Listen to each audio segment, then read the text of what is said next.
Le ministère des Finances, du Budget et de la Privatisation sensibilise les autorités contractantes sur le régime régissant les contrats de partenariat public et privé. Je vais vous présenter effectivement cette session pour vous sensibiliser sur cet aspect de fonctionnement du cadre institutionnel, du cadre légal, pour que vous puissiez vous imprégner davantage sur ce régime qu'il faut adopter dans le cadre des contrats PPP. Nous avons commencé par la question de sensibiliser en fonction de chaque autorité contractante. Aujourd'hui, nous étions en train de faire au niveau du ministère de l'Intérieur et de la formation patriotique avec les institutions sous sa tutelle pour question de les sensibiliser. Nous faisons un à un puisque chacun a ses objectifs, a ses missions.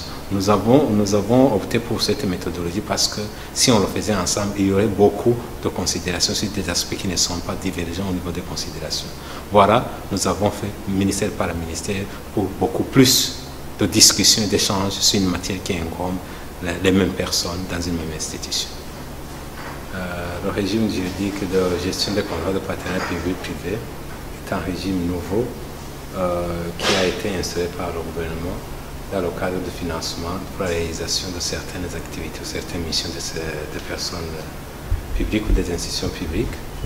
Et comme il est nouveau, nous avons opté au niveau de l'Agence d'appui à la réalisation des contrats PPP pour une session surtout de sensibilisation et d'information et surtout d'inculquer tous les partenaires des autorités contractantes à ce qu'ils exploitent effectivement ce régime afin de la réalisation de leur mission qui les incombe au niveau des activités qui les incombent.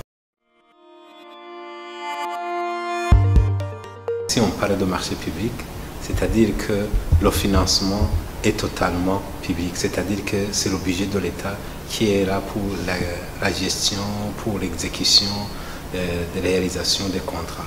Donc le financement est totalement État. Ça c'est pour la question des marchés publics. Mais pour le partenariat public-privé, vous entendez qu'il y a un partenariat public mais aussi privé.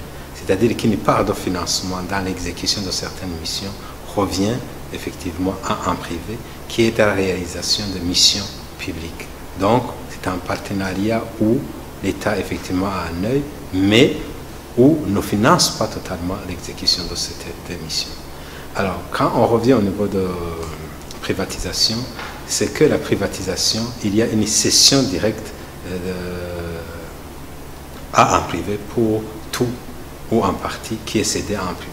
Il n'y a pas partage de risque dans ce cadre au niveau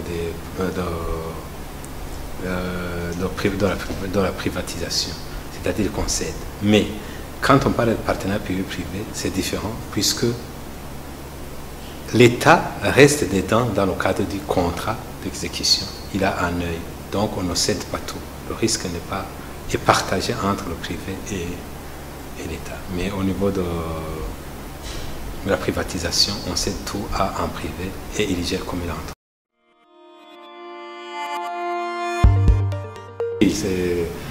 C'est visible même partout au monde. Dans beaucoup de pays où il y a un développement, on est parti sur un partenariat fiable public-privé dans le développement de la réalisation des solutions, puisque ce sont les privés, et ce sont les privés qui ont beaucoup plus de vision, beaucoup plus d'opportunités, beaucoup plus de considération dans le cadre de l'exécution. Ça aide au développement. Et surtout, c'est une autre source de financement en cas d'insuffisance de financement étatique. Et c'est une autre source de financement qu'il faut exploiter. Mais il faut bien sûr un partenariat fiable et bien exploité. Mais ce qui est bien aujourd'hui, c'est qu'au niveau légal, au niveau légal, institutionnel, organisationnel, c'est déjà établi au Burundi. J'imagine que si c'est bien exploité, ça peut aider au développement du pays.